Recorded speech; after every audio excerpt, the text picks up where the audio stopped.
lè yọ tiẹ̀ smartphone oníkàlùkù ló lè yọ tiẹ̀ bá lè sùn ṣùgbọ́n kínní yìí ẹ dákun ẹ máa pè é zúmùlá gbogbo ẹ̀yin tẹ́ ń fẹ́ bá a sọ gbogbo ẹ̀yin tẹ́ ń fẹ́ kọ́rẹ́nsì asmartphone ẹ máa fẹ́ bá a sọ ẹ máa fẹ́ kọ́rẹ́nsì ẹ máa sọ. Ilé kan náà là ń pa ó sí ọmọ tó máa ń sìn àjọ olórí ẹbí ní kọ́rẹ́nsì káyé nílẹ̀ ní ọ̀gá ńlá lórí ọlọ́pàá lórí owó tó wọ́n ní wọ́n bá sọ. Mo kẹ́ ilé ìlú ní ọ̀gá ẹ̀ṣẹ̀ wọn kí wọ́n tẹ wá sínú fámìlì àgbésí lòdì wọ́n sún àwọn tí fẹ́ fọ́ ọ̀gá wọn ní ọ̀gá mi. Ọ̀gá mi, ọ̀gá mi, ọ̀gá mi, bá a sì sọ báwo ní ìyá bá a sì rò. Ó máa ń lọ lọ́wọ́ àwọn orí lórí sí lọ́wọ́. Bá a sì lórí lórí sí lọ́wọ́. Lórí lórí sí lọ́wọ́. Ẹ bá wọn sún ní ẹgbẹ̀rún Yéṣu ẹ̀rí òtún. Àwọn aláìwọ̀n kan ọmọ tó máa ń ṣe ẹ̀rọ.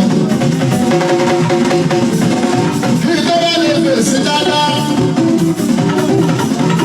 Ó ti lọ ọ̀la rẹ̀ síbò máa ń. Ẹ máa gbọ́dọ̀ ọ̀la rẹ̀ síbò ló ṣe lọ.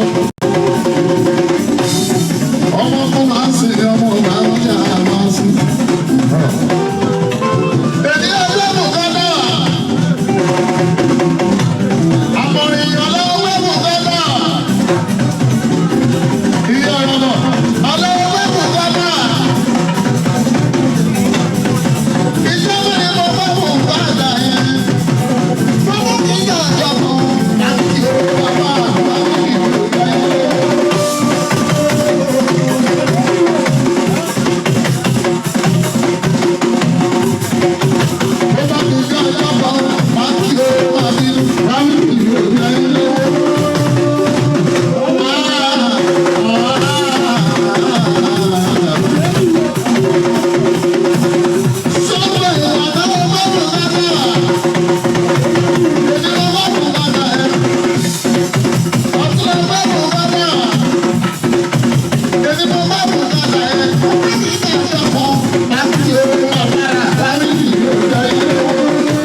ẹ máa bẹ̀rẹ̀ o lọ́wọ́ àwọn tí ọmọ mi sì ń lọ́mọ.